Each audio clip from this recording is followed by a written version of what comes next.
Assalamualaikum warahmatullahi wabarakatuh. Kami mahasiswa dari Universitas Sarjana Wiyata Taman Siswa, Prodi Manajemen akan memaparkan materi tentang reksadana. Perkenalkan, nama saya Ari Wijiningrum, NIM 2018-008373, dan rekan saya. Perkenalkan, nama saya Fierna Fajar Swasti, NIM 2018-008372. Perkenalkan, nama saya Retno Wulandari, NIM 2018-008377. Perkenalkan, nama saya Daru Amantara Madani, NIM 2018-008368. Baik, yang pertama saya akan menjelaskan pengertian reksadana. Apa sih itu reksadana? Reksadana adalah wadah yang digunakan untuk menghimpun dana masyarakat pemodal yang selanjutnya akan diinvestasikan dalam portofolio efek oleh manajer investasi. Portofolio efek itu kumpulan surat berharga. Atau dapat disimpulkan bahwa reksadana di sini itu bisa diibaratkan sebuah wadah yang dimiliki oleh manajer investasi, yang mana isi dari wadah tersebut yaitu berbagai macam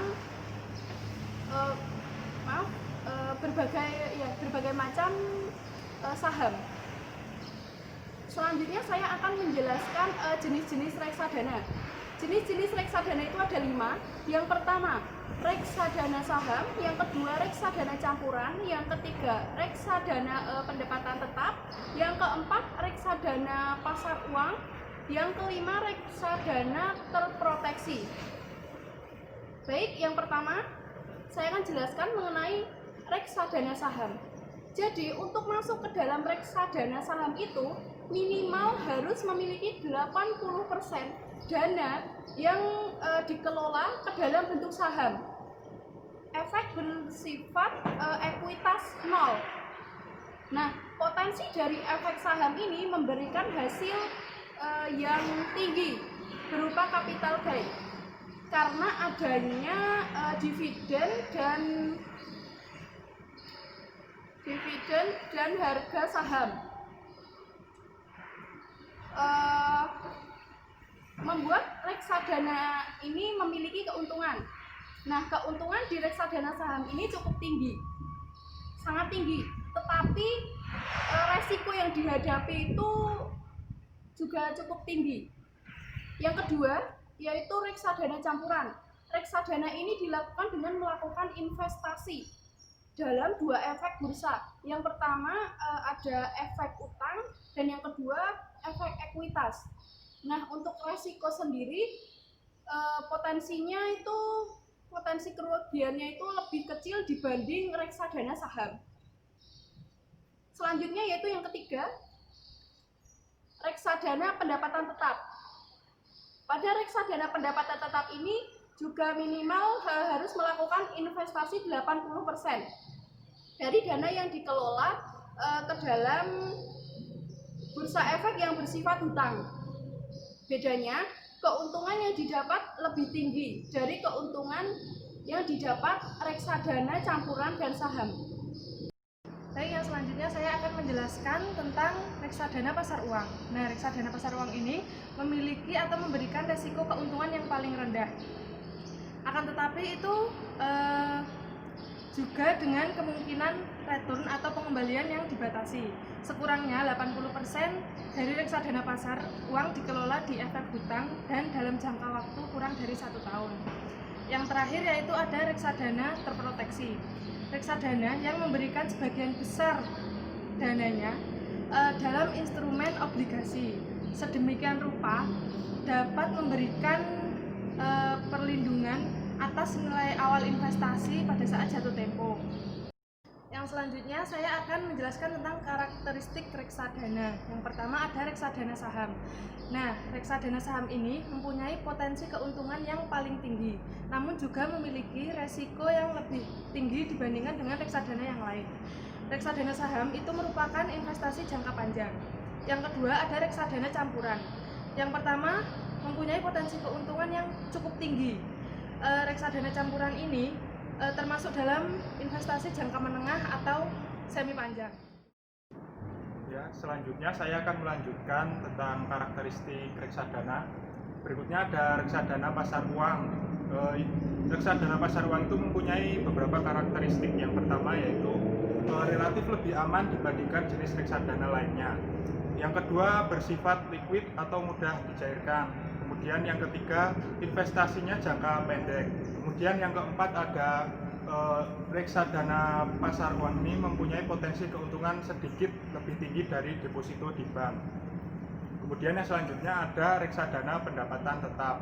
Karakteristiknya yang pertama mempunyai potensi keuntungan lebih tinggi dari reksadana pasar uang. Kemudian yang kedua, investasinya jangka menengah. Yang terakhir ada reksadana terproteksi.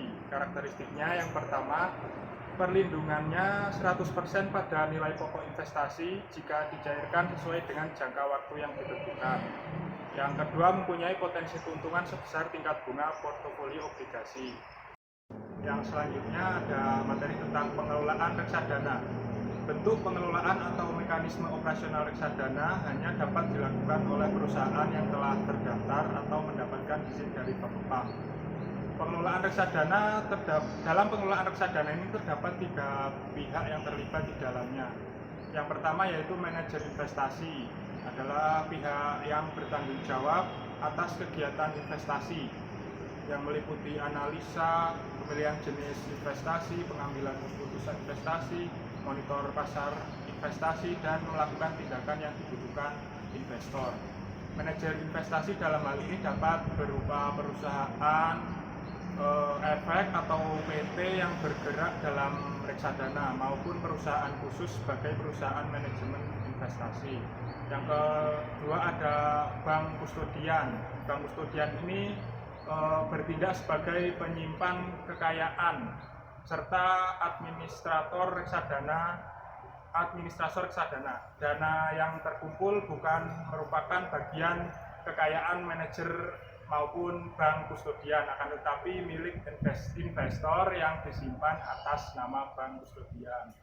Yang selanjutnya ada perusahaan sekuritas. Nah, perusahaan sekuritas ini merupakan jalan atau tempat dari perusahaan reksadana untuk membeli saham atau obligasi atau yang lainnya.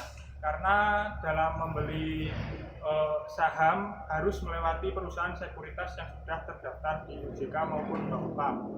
Yang selanjutnya ada sifat dari reksadana. Yang pertama ada reksadana terbuka. Reksadana terbuka ini merupakan reksadana yang dapat dijual kembali pada perusahaan manajemen investasi yang menerbitkannya tanpa perlu melewati perdagangan di bursa efek. Harga jual reksadana terbuka sama dengan nilai aktiva bersihnya. Reksadana yang ada saat ini merupakan jenis reksadana terbuka. Yang selanjutnya ada reksadana tertutup.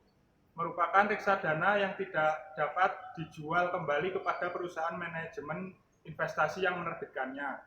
Unit reksadana tertutup dapat dijual kembali kepada investor lain dengan cara perdagangan di bursa efek.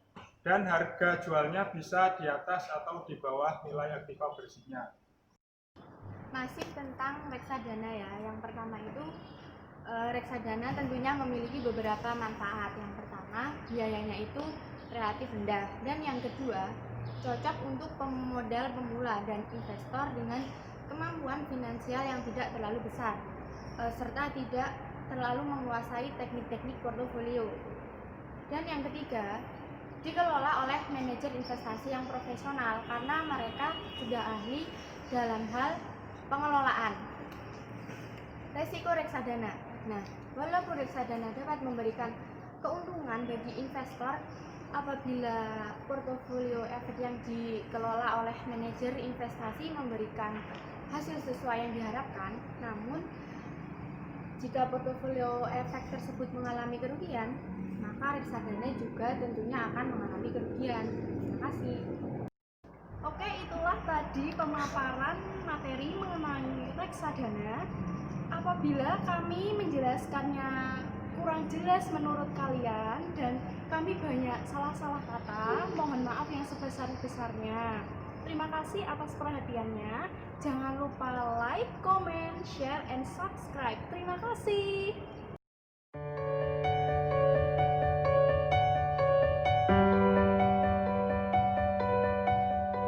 Thank